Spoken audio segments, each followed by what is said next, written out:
Under the food safety and standard provision and restriction on sale regulation 2011 के according ऐसी चीज़ों की cell पर बैन लगाया जाता है जिसमें टोबैको और निकोटीन होता है। लेकिन इसके बावजूद भी ये हमें खुलेआम बिकते क्यों दिखते हैं? अब एक क्वेश्चन और आता है, ये सब कुछ हमारी गवर्नमेंट को पता है कि हमारे देश में टोबैको को बेचना बैन है, लेकिन इसके बावजूद भी हमारी गवर्नमेंट इस पर एक्शन क्यों नहीं लेती है? इंडिया में 90% ओरल कैंसर टोबैको की वजह से होते हैं। इंडिया में स्मोकलेस टोबैको की वजह से हर साल 2,30,000 लोगों की डेथ हो जाती है और टोबैको से 13 लाख लोगों की डेथ होती है। लेकिन इसके बावजूद भी India second highest tobacco consumer है और इस समय पान मसाला कंपनीज की मार्केट इंडिया में 40 करोड़ से भी ज़्यादा की है। जब इतना सब कुछ इंडिया में हो रहा है तो हमारी गवर्नमेंट कुछ करती क्यों नहीं? भारत में टोबैको की कहानी स्टार्ट होती है 1600 AD में। आदिल शाही जो बीजापुर किंगडम के किंग थे, यहाँ पर टोबैको बहुत चलता था। एक दिन असद बेग जो मुगल एम्पायर के एम्बेसडर थे, वो बीजापुर आते हैं और टोबैको और हुक्का को देखकर बहुत ज़्यादा अट्रैक्ट हो जाते हैं, जिसकी वजह से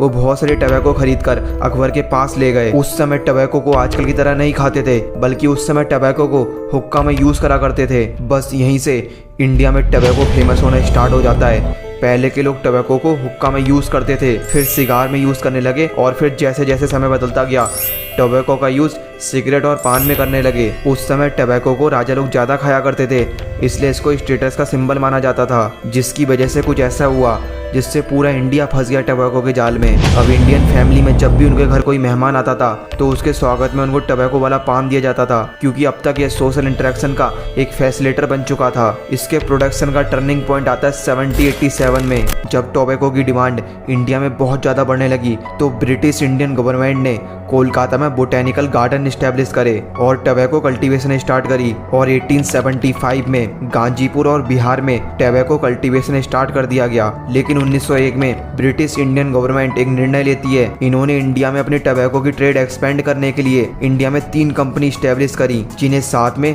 इंपीरियल कंपनी इंडिया कहा जाने लगा। और आज हम इसी कंपनी को ITC लिमिटेड के नाम से जानते हैं और इसका पूरा नाम है इंडियन टोबैको कंपनी। और समय बीता 1938 में India second largest tobacco producer बन चुका था। 1943-44 के समय 9.65 करोड़ के एक्साइज रेवेन्यू से गवर्नमेंट को समझ आ चुका था कि टोबैको पर टैक्स के जरिए बहुत ज़्यादा मात्रा में प्रॉफिट कमाया जा सकता है, और इसलिए इंडिया में 1945 में ICTC मतलब इंडियन सेंट्रल टोबैको कमेटी को बनाया जाता है और यहीं से इंडिया में टोबैको पर टैक्स लगना भी स्टार्ट हो गया था। 1994 के समय एक रिसर्च होती है जिसमें इस बात का पता चलता है कि इंडिया में रेगुलर बेसिस पर टोबैको को कंज्यूम करने वाले लोगों की परसेंटेज थी 28.3% मेल्स टोबैको को कंज्यूम करते थे, वहीं 20.5 फीमेल्स टोबैको को कंज्यूम करती थी। और 2004 तक 195 मिलियन मेल्स टोबैको कंज्यूम करने लगे, वहीं 45 मिलियन फीमेल्स टोबैको को कंज्यूम करती थी। 2016-17 ग्लोबल एडल्ट टोबैको सर्वे ने एक रिपोर्ट पास करी जिसमें ये पता चला कि इंडिया में हर 4th पर्सन टोबैको कंज्यूम करता है। जब टोबैको पर बहुत सारी रिसर्च हुई तब ये पता चला कि टोबैको में पाए जाने वाला TSNA मतलब टोबैको स्पेसिफिक नाइट्रोसेमिन्स हमारे लिए बहुत ज़्यादा हार्मफुल है। ये इतना ज़्यादा हार्मफुल होता है, इसकी वजह से म्यूटेशन, कैर्सिनोजेनेसिटी, जेनेटिक डैमेज जैसी कंडीशन पैदा हो सकती है। जब इतना सब कुछ हो रहा है तो हमारी गवर्नमेंट कर क्या रही है? आखिर हमारी गवर्नमेंट इन पर रोक क्यों नहीं लगाती? फिर 2011 में कुछ ऐसा होता है जिसकी वजह से टोबैको इंडस्ट्री की कहानी पलट जाती है। 2011 में Indian government the federal food safety regulation act लेकर आती है। ये एक्ट गवर्नमेंट को ये पावर देता है कि गवर्नमेंट उन चीज़ों को बंद कर सकती है जिसमें टोबैको होता है। फिर मई 2013 में इंडियन गवर्नमेंट 24 स्टेट्स और 3 यूनियन टेरिटरी में टोबैको सेलिंग पर बैन लगा देती है। लेकिन इसके बावजूद भी ये टोबैको पूरे भारत में बेचा जा रहा है। लेकिन कैसे? क्योंकि इन कंपनीज ने इसके बीच में एक लूप होल निकाल लिया था। इन्होंने कुछ ऐसा दिमाग लगाया, क्योंकि गवर्नमेंट ने उन प्रोडक्ट को बेचने के लिए मना करा था जिसमें टोबैको होता है, तो इन्होंने ऐसे 2 पैकेट्स बनाना स्टार्ट कर दिए जिसमें एक पैकेट में टोबैको होता है और दूसरे पैकेट में टोबैको नहीं होता है। गवर्नमेंट ने ऐसे प्रोडक्ट को बेचने के लिए मना करा था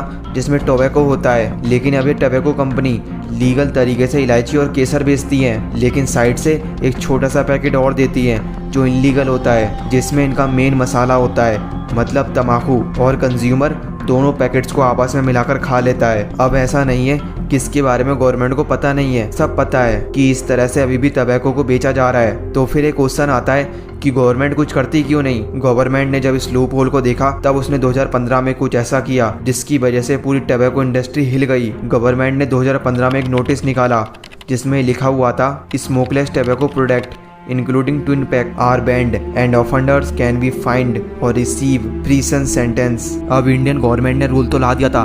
इसके बाद पान मसाला वाले सीधे ना तो अपने प्रोडक्ट को बेच पा रहे थे और ना ही डायरेक्ट एडवर्टाइजमेंट कर पा रहे थे। तो इन्होंने एक नया रास्ता निकाला जिसका यूज ये लोग आज भी कर रहे हैं हमारी आंखों के सामने और गवर्नमेंट के सामने।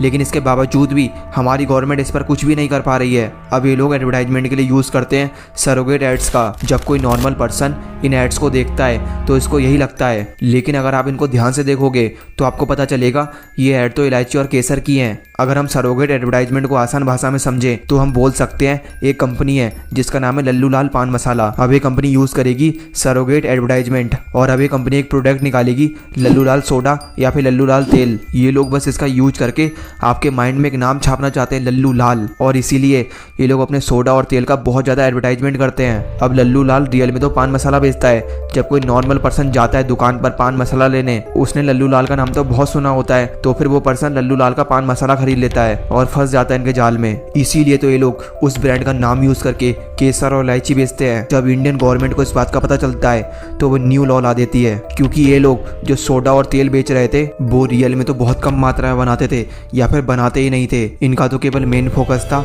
केवल नाम बेचना। मतलब ये टबैको कंपनी जिसका एडवर्टाइजमेंट करती थी उस प्रोडक्ट को बेचती ही नहीं है। इंडियन गवर्नमेंट के लॉ के हिसाब से अब इन कंपनियों को बताया गया कि आपकी कोई भी एड्स बैंड प्रोडक्ट की तरफ इशारा नहीं कर सकती। इस रिपोर्ट में एक लॉ ये भी था कि अब ये कंपनी कोई भी ऐसा प्रोडक्ट नहीं बेच सकती जो एग्जिस्ट नहीं करता है। मतलब आप जिसका एडवर्टाइजमेंट कर रहे हो वो प्रोडक्ट होना जरूरी है। इस रिपोर्ट का तीसरा मेजर रूल था जो प्रोडक्ट आप बेच रहे हो उसका टर्नओवर 20 लाख पर मंथ होना चाहिए। और भी बहुत सारे लॉ थे, जैसे जिसका आप एडवर्टाइजमेंट कर रहे हो वो गवर्नमेंट से अप्रूव होना चाहिए। आपको पता है इसके बावजूद भी एड्स हमें क्यों दिखते हैं? क्योंकि टबैको मार्केट है 40,000 करोड़ से भी ज़्यादा की, उसमें से छोटी सी कंपनी बनाना और 20 लाख का टर्नओवर दिखाना कितना आसान है इनके लिए। इन्हीं सभी रीज़न की वजह से ये बंद नहीं हो पा रहा है। एक फैक्टर और भी है, क्या सच में हमारी गवर्नमेंट टबैको को बैन करना चाहती है? क्योंकि ये बात तो वो भी जानती है कि उनको यहाँ से टैक्स बहुत ज़्यादा मिलता है। तो फिर क्या हमारी गवर्नमेंट भी मिली हुई है इनके साथ और इनको इनडायरेक्टली सपोर्ट करती है? जब हम थोड़ा सा पुराने समय में चलते हैं, लगभग देश आज़ाद होने के थोड़ा बाद, तो हमें देखने को मिलेगा हमारी गवर्नमेंट टबैको की खेती पर बहुत ज़्यादा जोर दे रही है। देश के आज़ाद होने के बाद गवर्नमेंट ने किसी चीज़ को सबसे ज़्यादा सपोर्ट किया है तो वो थी टबैको इंडस्ट्री। स्टार्टिंग फेज में गवर्नमेंट ने इसको बहुत सपोर्ट किया और इस समय इंडिया में बहुत सारे किसानों का घर टबैको की खेती पर चल रहा है। और हमारे इंडिया में 98% बीड़ी हैंडमेड होती है और इस टबैको इंडस्ट्री में 50% जो लोग काम करते हैं वो हैं वुमेन्स। अब गवर्नमेंट ये बहाना मारती है अगर हमने टबैको की खेती पर बैन लगा दिया तो ये लोग रोड पर आ जाएंगे। अगर हम साल 2020 और 21 के डेटा को देखें तो हमारी गवर्नमेंट ने टैक्स के तौर पर 4,962 करोड़ रुपए को लिया है। अगर हमारी गवर्नमेंट इस पर रोक लगाती है तो हमारी जीडीपी पर इम्पैक्ट पड़ेगा।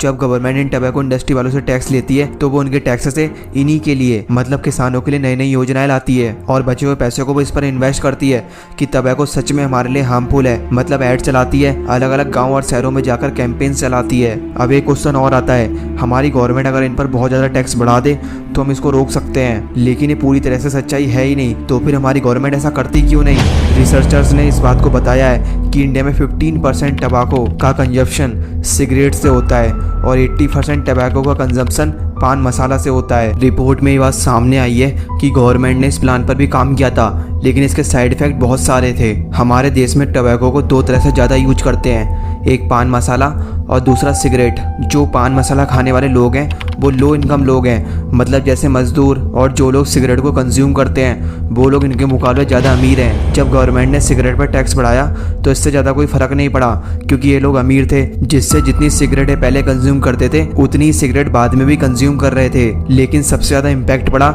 इस लो इनकम वाले ग्रुप में। इनकी इनकम तो वैसे भी लो ही थी।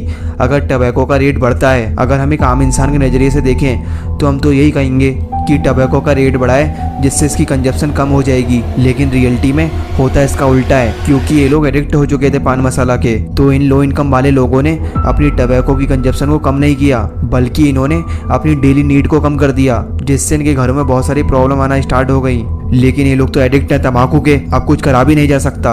ये एडिक्शन भी वही एडिक्शन होती है जैसे एक शराबी की शराब से, इसीलिए गवर्नमेंट इन पर ज़्यादा टैक्स भी नहीं बढ़ा सकती, नहीं तो ऐसे लोग अपने घर को ही बर्बाद कर देंगे, जिससे इनडायरेक्टली हमारे देश को ही लॉस होगा, क्योंकि ऐसे लोगों की संख्या सच में बहुत ज़्यादा है। सन 2022 में मालिक चंद ग्रुप के चेयरमैन से उनसे पूछा गया कि तंबाकू इतना ज़्यादा खतरनाक है तो फिर आप इसको क्यों बेचते हो, तो उन्होंने साफ मना कर दिया कि ऐसा कोई भी एविडेंस नहीं है जो इस बात को बता सके कि तंबाकू हमारे लिए हार्मफुल है। अगर ऐसा होता तो उन 36 कंट्री को भी, जिसमें यूके और सिंगापुर भी शामिल हैं, जहां पर हमारा गुटखा एक्सपोर्ट होता है, उनको भी बैन कर देना चाहिए, लेकिन उन्होंने ऐसा नहीं किया। उन्होंने अमेरिकन रिसर्च को दिखाते हुए ये कहा कि पान मसाला इज 90% सेफर देन सिगरेट। उन्होंने इस बात को माना है कि पान मसाला की हमें आदत लग सकती है, इसीलिए इसको ज़्यादा मात्रा में कंज्यूम ना किया जाए। लेकिन इसके बाद वो दूध का एग्जाम्पल देते हुए हमसे ये भी कहते हैं कि अगर दूध को ज़्यादा मात्रा में कंज्यूम किया जाए तो वो भी हमारे लिए हार्मफुल हो सकता है। आपकी इन सभी को लेकर क्या राय है, कमेंट करना मत भूलना। सब्सक्राइब नहीं किया तो सब्सक्राइब करके जाना।